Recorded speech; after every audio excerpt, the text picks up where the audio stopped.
fancy meeting you here. Welcome into First Take exclusively on YouTube. That is Stephen A. Smith. I'm Molly Qerim. And this is for you folks. It's April Fool's Day, and we got a special segment called Foolish or Unfoolish. Let's get it. First, we have UConn head coach Geno Auriemma, the GOAT, sounding off after the Huskies win versus Oklahoma. Listen up.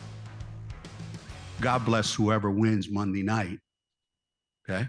And they've got to fly cross country, which is all day Tuesday.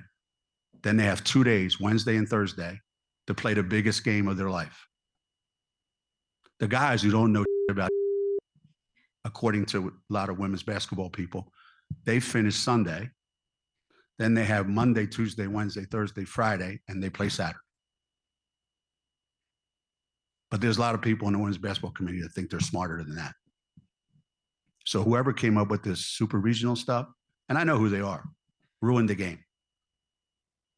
They did. They ruined the game. Half the country has no chance to get to a game in person. But you're making billions off of TV. Well, actually, you're not. That would be the men's tournament. So, yeah, there's a lot of issues that they need to fix. Ouch. The Huskies are heading back to the East Coast to face #1 UCLA in the Final Four in Tampa. UConn played their regional games across the country in Washington, marking the third straight season the Huskies were on the West Coast in the NCAA tournament. Stephen A., Geno's reaction. Foolish or unfoolish? It was not unfoolish. It was certainly not unfoolish. He was right on point. I'm sorry, it certainly is unfoolish. He was right on point. And more importantly, he has the credibility to say what he said. Yeah. He's speaking up not just for himself. This man has been to all of these Final Four, 24 Final Fours for crying out loud. I mean, national championships that he has. He's the greatest coach in women's college basketball history. This man is phenomenal. And more importantly, he's connected to the fabric of sport, of the sport. He's been there forever. He knows what the hell he's talking about. And so his willingness to stand up is not only it's not only unfoolish, it's courageous, it's thoughtful, and it's sincere because he's looking out for the sport and speaking to the position, the unfair positions that these ladies at these respective programs are put in. Rather than malign him in any way, what the NCAA needs to do is listen to what he has to say and make the modifications necessary to correct the error of their ways, because they are in no position to refute the man, because he's not coming from a position of bitterness because he's lost. Yeah. He's winning and still calling out what has to be done. I'm glad he illuminated the discrepancy for the rest for men and women. Yes. Like the 2 days versus the 4 to 5 Absolutely. days. That's egregious. It's inexcusable. It's inexcusable. Yeah. Speaking of get it together, next we have Cowboys Executive Vice President Stephen Jones at the NFL owners meetings down in Florida saying this about the Cowboys free agency, quote, "We're not done yet.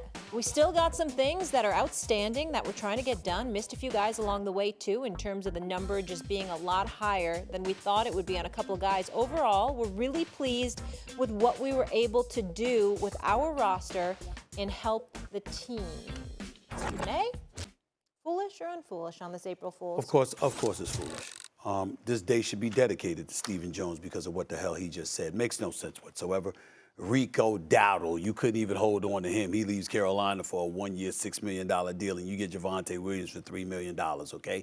And there's nothing that you've done that has resonated, that has caused any kind of sizzle after the poorest season you just finished having. So for those words to come out of his mouth, it's unfortunate. The man still owes me a drink, by the way. Still owes me a drink, Molly. Yeah. You know what I'm saying? This is why I can't get a drink with Stephen Jones, because he'd have to answer questions like this. He might be dodging it now. Of course he's dodging, because it makes no sense what he's saying. And this is the thing. Yes, I might troll Cowboy fans because I do think they're the most disgusting, nauseating fan base in American history, and I love trolling them. But I can't troll them when you're awful from start to finish. Yeah. I can only troll them when they're respectable enough to tease you into believing, we're going to win the Super Bowl, right? And then you come crashing down like a bag of cheap bricks.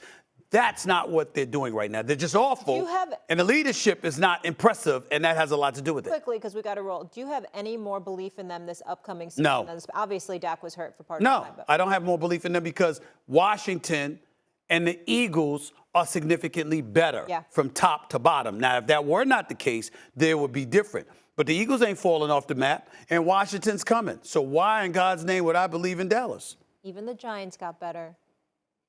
Let's go.